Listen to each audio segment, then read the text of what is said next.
পাহাড়ি অঞ্চলের পাহাড়ি মানুষদের বিভিন্ন রকম ঐতিহ্যবাহী খাবারগুলো রয়েছে যেগুলো সম্পর্কে আমরা অনেকেই জানি না। এই ভিডিওটি পুরোপুরি দেখলে আপনারা পাহাড়িদের সেই ঐতিহ্যবাহী বিভিন্ন রকম অজানা খাবারগুলো সম্পর্কে জানতে পারবেন। যেমন এগুলো আখের সাথে আদা মেশানো হয়েছে, তারপরে ঢেঁকিতে পাড় দিয়ে রসগুলোকে ছেঁকে এখান থেকে তুলে নেওয়া হচ্ছে, তারপরে আলাদাভাবে আবার এটাকে ছেঁকে ময়লাগুলো পরিষ্কার করা হচ্ছে। এবার একটা কয়ড়াতে দিয়ে এটাকে জাল দিয়ে উপরের ফেনাগুলো তুলে ফেলে এগুলো যখন গাঢ় হয়ে যায়, দেখুন পাহাড়ি গুড় কিভাবে তৈরি করে, দেখুন বেশ চমৎকার কিন্তু পাহাড়ি গুড় তৈরি হয়ে গেল।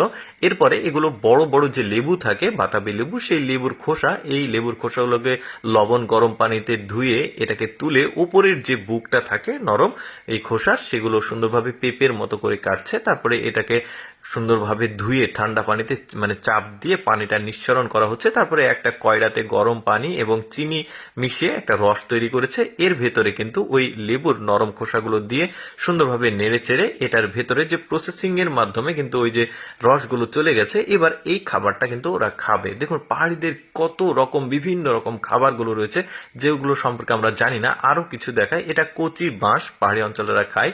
তো কচি বাঁশের সাথে ওরা ভাত, সবজি এবং শুকনো মরিচ গুঁড়ো সেটা মিশিয়ে ঢেঁকিতে পাড় দেওয়া হচ্ছে। কি হয় দেখুন একটু শেষ পর্যন্ত। তারপরে পরিমাণ মতো লবণ দিয়ে আবারও ঢেঁকিতে পাড় দেওয়া হচ্ছে। এরপরে পেঁয়াজের মতো সাইজ করে এটাকে রোদে ওরা শুকাতে দেবে। এরপরে তারা রোদে শুকিয়ে গেলে ওরা কিন্তু পেঁয়াজু করে খাবে। বেশ চমৎকার। এটা হচ্ছে কয়লা। দেখুন কয়লাটা এত গরম, এই গরম কয়লাটাকে একটা বাটিতে নিয়েছে, তারপরে যে কমলা লেবুর খোসা নিল, তারপরে আবার গরম পানি দিয়েছে তার মধ্যে। এটা কিন্তু তাদের একটা বিশেষ পানীয়। দেখুন আমরা কিন্তু অনেকেই জানি না এই খাবারটি সম্পর্কে। এটা তাদের ঐতিহ্যবাহী একটা পানীয়। আচ্ছা, আরেকটা খাবার দেখায় আপনাদেরকে। এটা হচ্ছে মিষ্টি কুমড়া। আমরা সবাই চিনি মিষ্টি কুমড়ার বীজ কিন্তু আমরা ভেজে খাই, আর ওরা ভেজে এটাকে সুন্দরভাবে গুঁড়ো করবে। একটু দেখতে থাকুন ভিডিওটা। দেখুন এটার ভেতরে নিয়ে একটা বাঁশের মতো এটা দিয়ে চাপ দিয়ে গুঁড়ো করছে। গুঁড়ো করে এটা কিন্তু আরেকটা পাটিতে নেওয়া হলো গুঁড়োগুলো। এবার বিশেষ একটা পানীয়, যেটা সম্পর্কে আমার কাছে তথ্য নাই, ওই পানীয়টা দিল। এবার একটা বিশেষ পানীয় হয়েছে, এটা ওরা খাচ্ছে। এগুলো হচ্ছে কমলা লেবু। কমলা লেবু উত্তপ্ত যে কয়লা রয়েছে সেই কয়লার মধ্যে দিয়ে বাঁশ দিয়ে ফুঁ দিয়ে এটাকে পুড়িয়ে এটাকে তুলে নেওয়া হচ্ছে। এবার চোচাগুলো তুলে ফেলা হচ্ছে। তুলে একটা বাটিতে নিয়ে আর একটা বয়মে রয়েছে, যেটা কাঁচের বয়ম, মোটা কাঁচ, এর ভেতরে নিয়ে আটা নিল।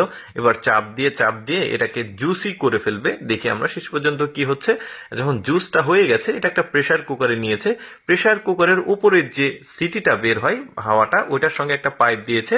তারপরে আর একটা বাটিতে ওই পাইপের মাধ্যমে বাষ্পগুলো যেটা রয়েছে, ওই কুকারের ভেতরে যে বাষ্প পানীয়, সেটা কিন্তু এসে জমা হচ্ছে। এই বাষ্প পানীয়টা ওরা পানীয় হিসেবে খায়।